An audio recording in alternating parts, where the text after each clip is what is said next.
The most powerful city in the ancient world fell without a single sword drawn. No army broke through the walls. No fire touched the palace. The king's guards were still at their posts. And yet, by morning, it was over. This is Babylon. 2,000 years to build. One night to lose. How does a city that took 2,000 years to build disappear without a fight? That is the only question that matters. And the answer is stranger than the fall itself. This one genuinely kept me up at night, because the answer isn't what you'd expect. Let's find out. Let's go back to where it all began. The year is 2300 BC. There is no Babylon yet. On the eastern bank of the Euphrates, in the flat plain of Mesopotamia, there is a small port town. The Sumerians call it Kadingir. In Sumerian, this means Gate of God. When the Akkadian language displaces Sumerian, the name shifts. Bab Ilu, still Gate of God. The town is a trading stop. Boats move grain and wool up and down the Euphrates. Far to the south is the center of the world. Babylon is not even a footnote. This is where the story begins. Not with power, with geography. The Euphrates and the Tigris run close together here. Between them lies the most fertile land in the ancient world. Every empire that wants to control Mesopotamia needs to control this river crossing, and Babylon sits exactly there. Geography does not care about armies. It waits. Around 1894 BC, a group of nomadic Amorite tribes seizes Babylon. They are not Sumerians. They are outsiders who saw the location and took it. For a century, Babylon is a minor kingdom. Then, in 1792 BC, a new king takes the throne. His name is Hammurabi. Hammurabi does two things. He conquers and he writes. Within 40 years, he defeats the kingdom of Larsa, the kingdom of Eshnunna, and the city of Mari. Babylon becomes the dominant power in Mesopotamia, the most powerful city between the two rivers. But conquest is not what makes Hammurabi remembered. Late in his reign, in the final decade of his rule, Hammurabi orders his laws inscribed on a column of black basalt. 282 laws, carved in cuneiform, set up in the Temple of Marduk for everyone to read. The Code of Hammurabi. It sets prices for hiring a boat. It defines wages for a surgeon. It says what happens if a builder constructs a house that collapses and kills the owner. The builder is put to death. The column survives. You can see it today in the Louvre in Paris. Babylon under Hammurabi is the center of the world. Then Hammurabi dies, and the world moves on. What happens next is a pattern Babylon will repeat many times. In 1595 BC, the Hittites ride down from Anatolia, sack the city, and leave. They do not stay. They take the statue of Marduk, the city's god, and go home. The Kassites move in. They rule Babylon for 400 years. Then the Assyrians take it. Under Assyrian rule, Babylon revolts repeatedly. In 689 BC, the Assyrian king Sennacherib runs out of patience. He does not simply destroy Babylon. He floods it. He redirects the waters of the Euphrates through the ruins. He wants to return the site to the primordial marsh, to unmake the city as if it had never existed. His own inscriptions boast of it. The canals filled with rubble, water poured over everything that remained. The city disappears under water and mud. But here is the thing about Babylon. It comes back. It always comes back. Sennacherib's son, Esarhaddon, reverses the destruction. He frames it as atonement. The statue of Marduk is retrieved. Temples are rebuilt. The city rises again from the silt of the Euphrates, as it had risen before, and will rise again. The geography has not changed. The river still runs here. The trade routes still cross here. You can flood a city. You cannot flood its location. Each time Babylon fell, something remained. The city's name, the idea of it. The priests of Marduk carried their tablets into the hills and waited. The merchants found other routes and came back. A city is not its walls. A city is the knowledge of how to build them again. Hammurabi's laws were still copied by scribes 200 years after his death, not because anyone forced them to, because the laws were good, because they worked.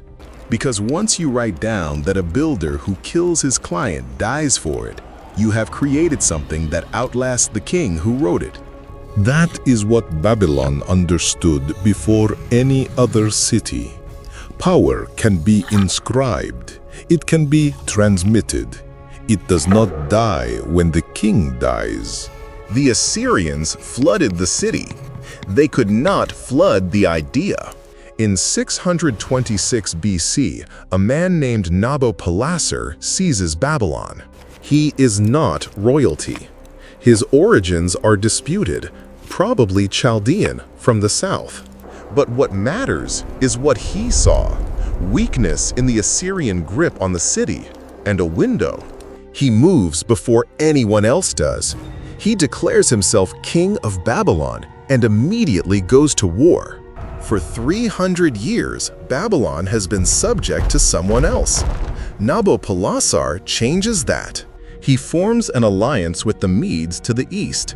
Together, they attack Assyria. In 612 BC, they destroy Nineveh, the largest city in the world at that moment, gone in a single campaign. Babylon is now the dominant power in the ancient world, and Nabopolassar's son is about to make it the dominant city. The year is 605 BC. Nabopolassar dies in Babylon. His son is on campaign in Syria, fighting the Egyptians at Carchemish. He wins that battle, hears the news, and rides home to take the throne. His name is Nebuchadnezzar II. What Nebuchadnezzar does to Babylon is not conquest, it is construction. He builds for 50 years without stopping. He rebuilds the Ishtar Gate, not in plain brick, in glazed brick, the color of deep water, blue and gold. On the walls, alternating rows of dragons and bulls in high relief. Ancient sources estimate hundreds of individual figures across the full height of the original structure, each one fired separately and set into place by hand. The gate's frontal section stood over 11 meters high. The Processional Way leading from it stretches for nearly 800 meters. Its walls lined with an estimated 120 lions carved in relief. Walk through those walls today, and you are walking through 26 centuries of stone. Nebuchadnezzar builds the southern palace on the banks of the Euphrates. He rebuilds Esagila, the great temple of Marduk. He begins work on the ziggurat of Etemenanki, the tower that later writers will call the Tower of Babel. Ancient texts describe 7 stories rising to a height of 90 meters. Archaeologists have confirmed the base. The full height remains debated. He paves streets. He digs canals. He brings workers from every corner of the empire. The city grows to roughly 10 square kilometers, 200,000 people. The markets hear merchants arguing in a dozen languages at once. Stand outside those walls and look up.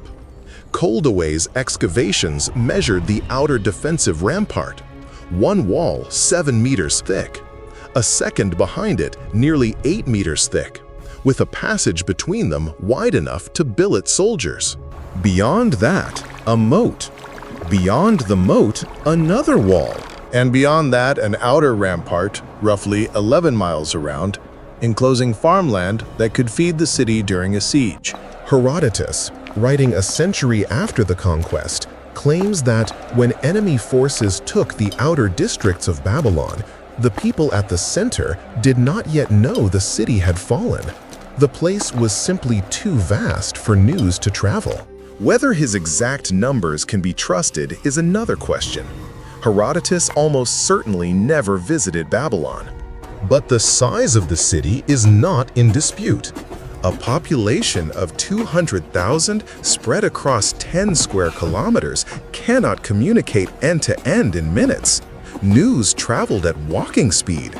Defense required a system, not just a wall. Nebuchadnezzar built that system.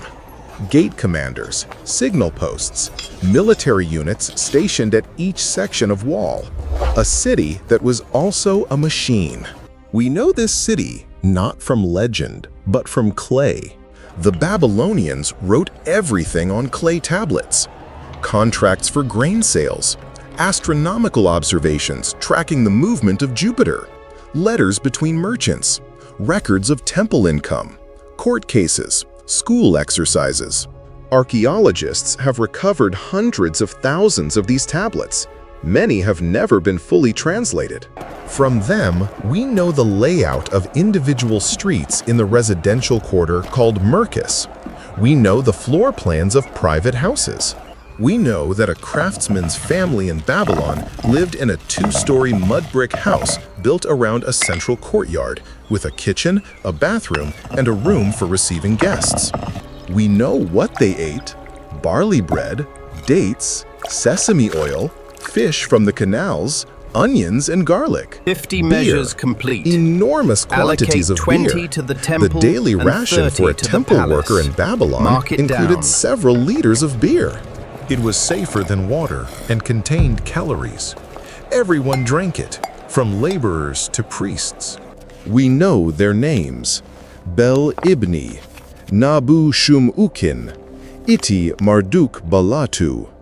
Real people, documented, who walked the processional way and bought onions and went home to their courtyards. They are not abstract. They are not symbols. They are people who happen to live in the greatest city in the world. And about those Jews. In 597 BC, Nebuchadnezzar marches on Jerusalem. He besieges it. He takes the city and deports 10,000 of its people to Babylon. Kings, soldiers, craftsmen, priests. That number comes from the Book of Kings, and Babylonian records confirm the campaign. 10 years later, Jerusalem revolts. He returns. He destroys the Temple of Solomon. That is 587 BC, give or take a year. Scholars still argue the exact date. The Babylonian captivity. The Jews who sit by the rivers of Babylon and weep. The story that runs through the Bible and into every corner of Western culture. They are here, in this city, building it. By 600 BC, Babylon is without question the largest, wealthiest, and most powerful city on Earth. And then the question that everyone asks: the Hanging Gardens. One of the 7 wonders of the ancient world. Terraced gardens rising above the city, plants cascading down from stone arches, water lifted from the Euphrates by chains and wheels. Every ancient traveler mentions them. There is one problem. Not a single Babylonian text mentions them. Not one. The Babylonians documented everything: their grain prices, their astronomical observations, their legal contracts. But nowhere in all the cuneiform tablets found at Babylon is there any mention of a hanging garden. The historian Stephanie Daly has spent decades on this question. Her argument, the gardens were not in Babylon at all. They were in Nineveh, built by the Assyrian king Sennacherib, the same king who flooded Babylon and attributed to Babylon centuries later by Greek writers working from second-hand accounts. It is a serious, well-researched case, but it remains Dolly's hypothesis, not settled history. The garden's location is genuinely unknown. No confirmed remains have been found at either city. The most famous wonder of the most famous city in the ancient world. No one knows where it was. Babylon's greatest legend, possibly borrowed from its greatest enemy. Nebuchadnezzar dies in 562 BC. He is succeeded by his son Amel-Marduk. Amel-Marduk rules for 2 years. Then his brother-in-law murders him and takes the throne. That king rules for 4 years before he is murdered by his own son. That son rules for 9 months before a coup removes him. 4 kings in 6 years. Babylon is still the largest city on earth. Its walls are intact. Its treasury is full. But at the center of the empire, something is rotting. The throne of Nebuchadnezzar has become the most dangerous seat in the world. In 556 BC, a man named Nabonidus seizes power. He is not from the royal family. He is the son of a devout priestess of the moon god Sin, connected to the city of Haran in the north. He comes to power through a coup and immediately begins making enemies.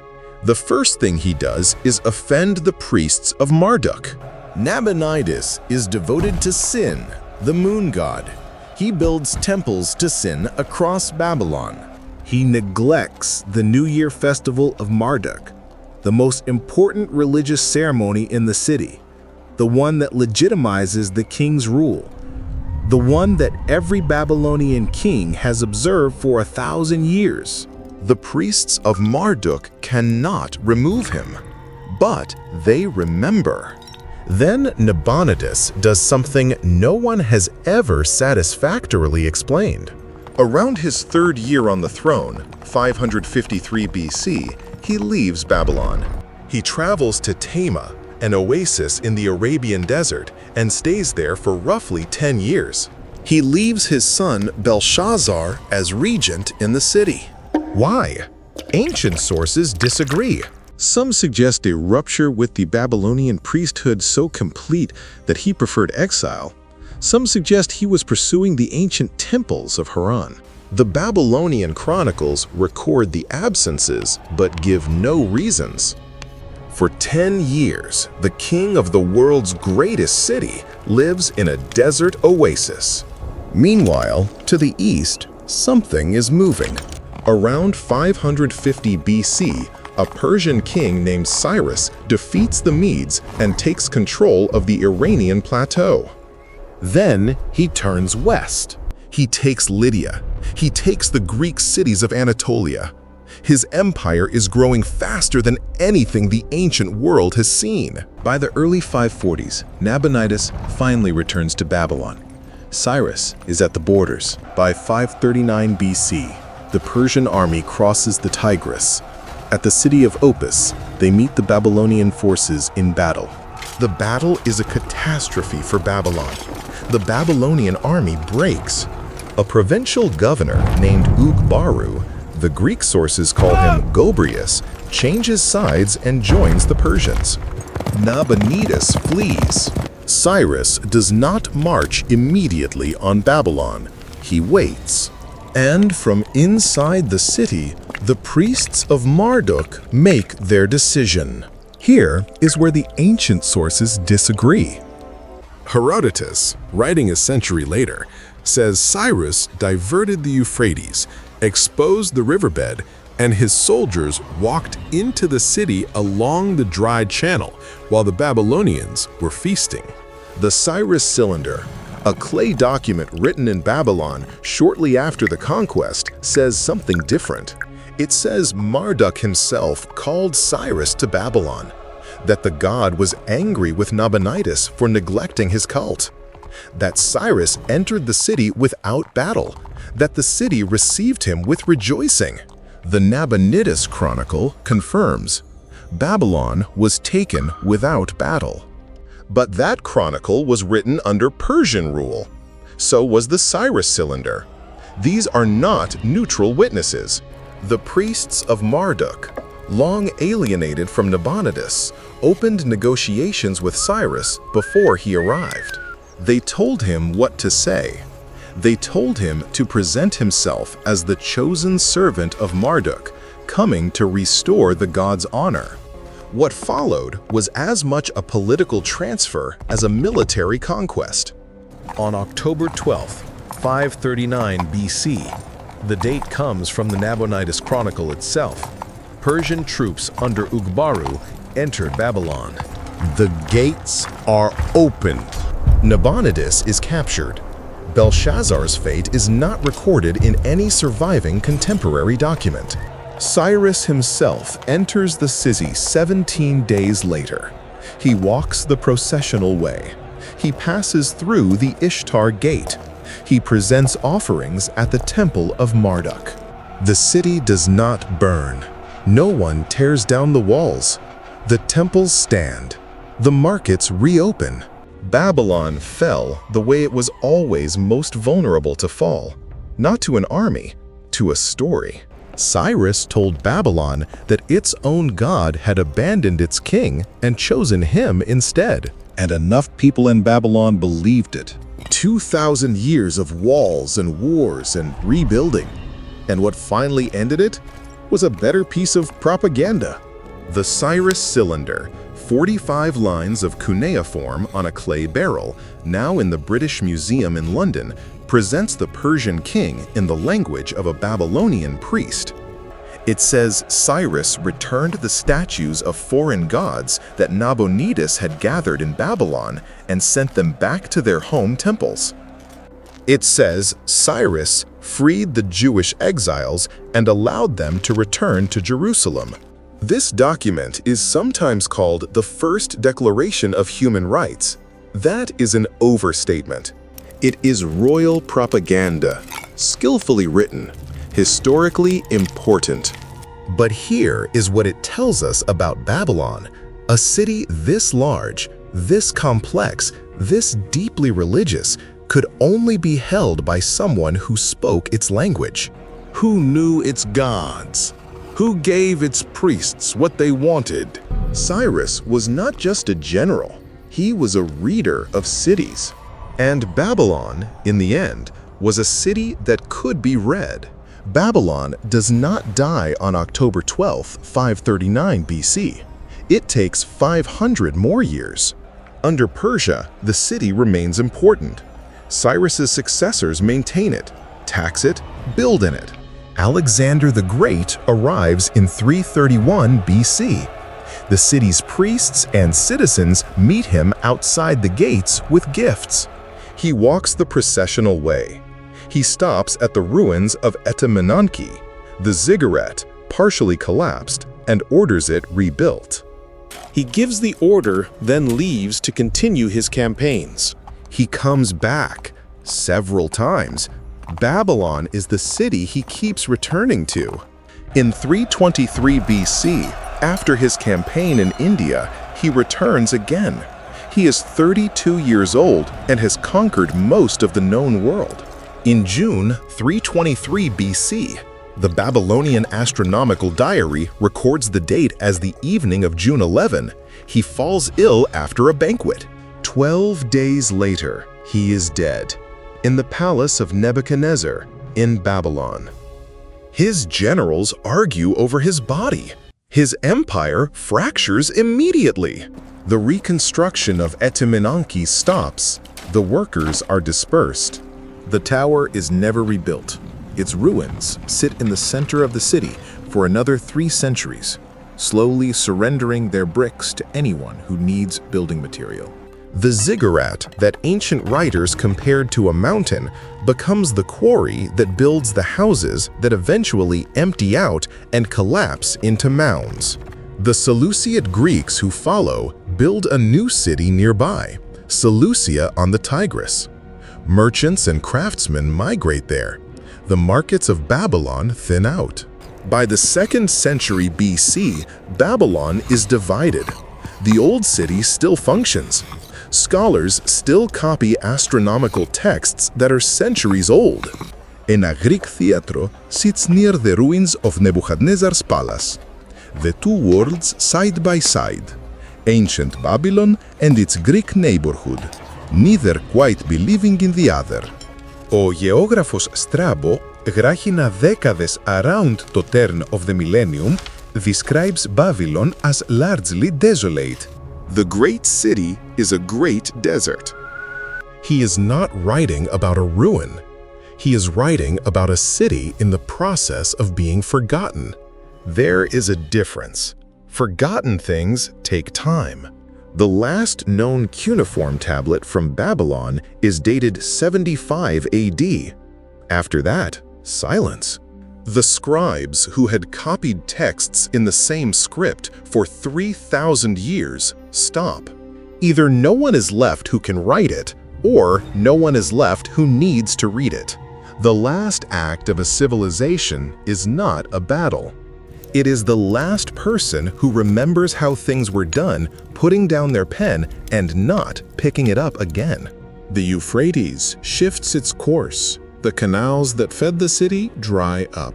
The mud brick walls, no longer maintained, soften in the rain and collapse into mounds. For 17 centuries, no one knows where Babylon was. Then, in 1811, a British scholar named Claudius James Rich visits a collection of mounds near the town of Hilla in Iraq. He measures them. He collects inscribed bricks. In 1899, a German archaeologist named Robert Koldewey begins excavating. He works for 18 years. He finds the Processional Way. He finds the Ishtar Gate. He finds the palace of Nebuchadnezzar. He finds private houses with their furniture still in place. The glazed bricks of the Ishtar Gate are shipped to Berlin. Today, they stand reconstructed in the Pergamon Museum. Blue and gold, still the color of deep water. Here is what Babylon left behind. The 62nd minute. The 60-minute hour. The 360-degree circle. That system was invented in this river valley thousands of years ago. Babylon kept it alive and passed it to us. Every time you measure an angle, set a timer, read a clock, you are using a number system that was already ancient when Rome was founded. The astronomical records. Babylonian astronomers tracked the movements of planets for centuries and refined their calculations over generations.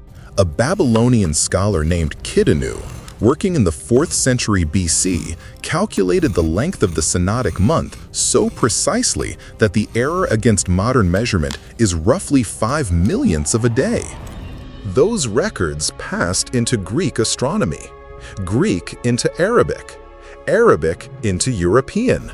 The chain begins here. The first legal code to fix prices, wages, and punishments in writing, and to display them publicly so that everyone could read the rules. Hammurabi's column in the Louvre stands at the beginning of that tradition. And the story, the exile by the rivers, the tower that reached toward heaven, the writing on the wall, the city of gold and sin and judgment. Babylon enters the Bible as the symbol of everything that rises too high and falls. That image has never left Western culture. The city is sand now. The walls are mounds, but the fingerprints are everywhere. That is the story of Babylon, 2,300 years from its founding to its fall, and then 500 more years of slow forgetting. It was not burned. It was not erased. The walls stood long after the last king fled. What ended it was simpler. The priests chose a new story, and the city walked into it. If you want to go deeper, the primary source for Babylon's archaeology is Robert Koldewey's The Excavations at Babylon, published in 1914 and free on Project Gutenberg. For the historical narrative, Mark van de Mierenrop's A History of the Ancient Near East is the place to start. For the Hanging Gardens question specifically, Stephanie Daly's The Mystery of the Hanging Garden of Babylon lays out the case in full. Here's the thing I couldn't stop thinking about while making this video. Babylon wasn't destroyed. Not really. It was flooded, sacked, occupied, rebuilt, over and over for 2,000 years. Every time someone tried to erase it, it came back. Not because the walls were strong, because the location was irreplaceable and the knowledge survived. And then, at the very end, no army, no fire, no siege, just a king who alienated his own priests. And those priests chose a better story. Cyrus didn't conquer Babylon. He gave Babylon's own people a reason to open the gates. That's what I find so unsettling about this. The city that withstood everything, floods, destruction, centuries of occupation, walked into its own end because the people inside it stopped believing in the man running it. Power doesn't fall from the outside in. It collapses from the inside out. That's true in 539 BC. It's true now. If this kind of history is what you're here for, subscribe. We go where the primary sources go. No mythology, no shortcuts. See you in the past.